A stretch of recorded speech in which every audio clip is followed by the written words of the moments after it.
1960, Buenos Aires, Argentina. Un teniente coronel vive en la clandestinidad, ajeno al futuro que le espera. En unas horas será secuestrado y trasladado a la otra punta del globo para ser juzgado por crímenes de guerra. Su nombre, Adolf Eichmann, y fue el principal artífice del Holocausto nazi. Adolf Eichmann nació en el seno de una familia modesta en Solingen, Alemania, el 19 de marzo de 1906. Sus padres fueron Karl Adolf Eichmann y Maria Schäferlin. Tuvo 4 hermanos, y creció en un ambiente feliz, aunque marcado por la disciplina estricta de su padre, un veterano del ejército imperial alemán. La educación de Eichmann fue básica y se destacó poco académicamente. Después de finalizar la escuela, trabajó en distintos empleos, sobre todo en el sector industrial, antes de involucrarse activamente con el partido nazi en 1932.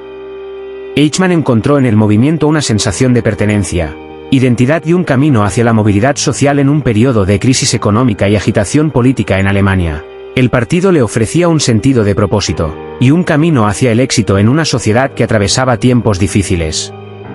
Eichmann, con su deseo de ascender y su lealtad aparentemente inquebrantable, encontró un terreno fértil en la ideología nazi.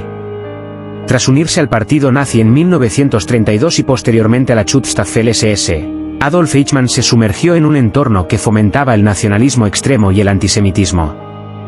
Dentro de las SS, Eichmann rápidamente captó la atención de sus superiores debido a su dedicación y eficiencia, lo que le valió ascender en las filas del partido. En 1934, fue asignado a la Sicherheitsdienst, SD, la agencia de inteligencia de las SS, donde su enfoque en la organización y la logística se convirtió en una habilidad crucial para sus tareas posteriores. Dentro de la SD, se involucró cada vez más en la implementación de políticas antisemitas, abrazando fervientemente la ideología nazi y su visión de una raza aria superior. La ascendente carrera de Eichmann coincidió con el ascenso de los nazis al poder en Alemania. En esta época, las políticas antisemitas se intensificaron y Eichmann jugó un papel crucial en su implementación. A medida que los nazis consolidaban su control, Eichmann coordinó la emigración forzada de judíos alemanes, utilizando métodos que luego se perfeccionarían. Eichmann, con su experiencia en logística, organización y su compromiso fanático con la causa nazi, fue uno de los principales arquitectos del Holocausto. A medida que la guerra progresaba, sus responsabilidades crecieron, y se convirtió en el encargado de coordinar la deportación. El ascenso de Eichmann en la jerarquía nazi y su contribución activa a la implementación de políticas antisemitas, marcaron un punto de inflexión en su vida. Pasó de ser un miembro del partido nazi a convertirse en uno de los perpetradores clave del Holocausto. Como responsable de la cuarta oficina, B4 en la Oficina Central de Seguridad del Reich, se encargó de organizar la deportación masiva de campos de exterminio en toda la Europa ocupada por los nazis. El sistema era altamente eficiente para deportar a millones de judíos a los campos de exterminio. Coordinó el transporte en trenes que llevaban a decenas de miles de personas en cada viaje.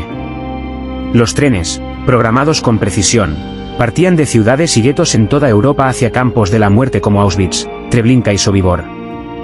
Cada tren, compuesto entre 30 y 40 vagones, transportaba un promedio de 100 personas por vagón. Estos trenes llegaban a su destino cada pocos días, descargando a multitudes indefensas que eran sometidas a una selección, donde aquellos considerados aptos para el trabajo eran temporalmente mantenidos, mientras que los considerados no aptos, especialmente mujeres, niños, ancianos y discapacitados, eran enviados directamente a las cámaras de gas para ser exterminados.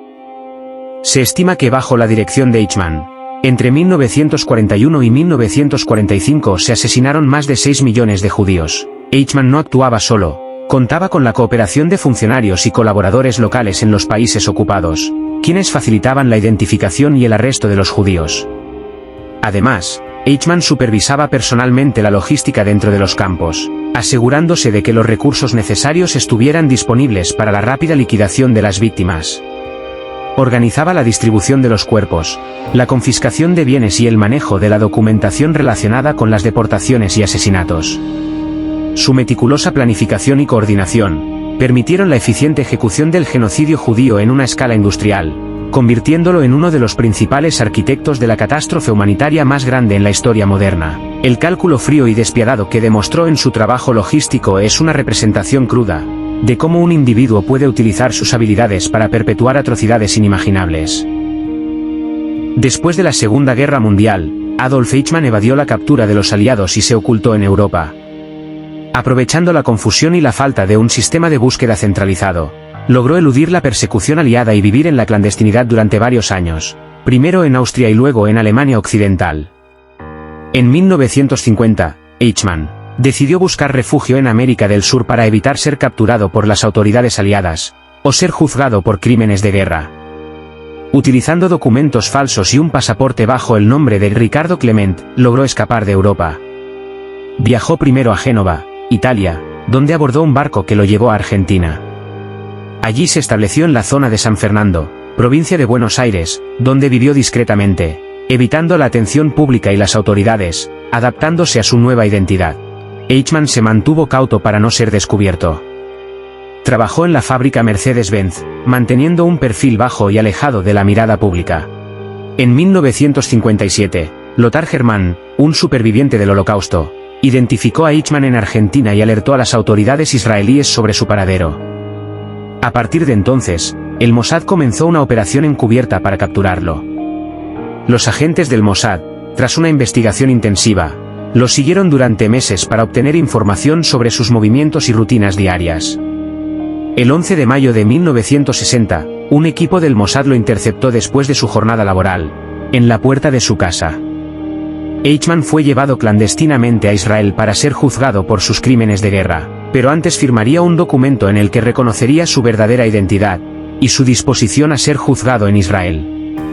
Dicho documento decía así: con estas palabras, yo el abajo firmante, Adolf Eichmann, declaró por mi propia voluntad, que en vista de que se ha conocido mi verdadera identidad, me doy cuenta de la inutilidad de seguir huyendo de la justicia, y me declaro dispuesto a viajar a Israel, para ser juzgado ante un tribunal competente. Eichmann fue altamente sedado y disfrazado de miembro de la tripulación de un vuelo diplomático con destino a Israel. Se enseñó a las autoridades aeroportuarias un carnet de piloto falso con la foto de Eichmann, y se les convenció de que había bebido demasiado, y se encontraba indispuesto. Tras varias burlas de los encargados dejaron pasar al equipo encubierto del Mossad junto con Eichmann. El juicio a Adolf Eichmann en Jerusalén en 1961 fue un evento impactante y crucial en la historia del Holocausto. Durante el proceso, se presentaron testimonios desgarradores y pruebas contundentes, que revelaron su papel central en la implementación de la solución final. Los supervivientes del Holocausto relataron horrores inimaginables, describiendo las atrocidades y sufrimientos vividos en los campos de concentración y exterminio. Detallaron las acciones directas de Eichmann, su participación en la planificación y ejecución de deportaciones masivas y asesinatos sistemáticos. Se expusieron documentos oficiales que mostraban la meticulosa organización y logística detrás de la deportación de millones de judíos a los campos de la muerte. Los registros y las órdenes escritas firmadas por Eichmann confirmaron su responsabilidad y complicidad en los crímenes contra la humanidad. Eichmann, por su parte, defendió sus acciones argumentando que solo cumplía órdenes superiores, intentando desligarse de la responsabilidad moral por los horrores cometidos. Sin embargo, el tribunal desestimó su argumento, señalando su papel activo y consciente en la maquinaria genocida nazi. El juicio fue una oportunidad para que el mundo escuchara de primera mano las atrocidades cometidas durante el Holocausto. El veredicto de culpabilidad, emitido el 15 de diciembre de 1961 y la posterior sentencia de muerte, subrayaron la responsabilidad personal de Eichmann en la persecución y el asesinato masivo de millones de judíos. Su ejecución el 1 de junio de 1962, por ahorcamiento en la prisión de Ramla, fue el desenlace de un juicio histórico, que trajo un atisbo de justicia para las víctimas del Holocausto, y un recordatorio contundente del imperativo de perseguir a los perpetradores de crímenes contra la humanidad.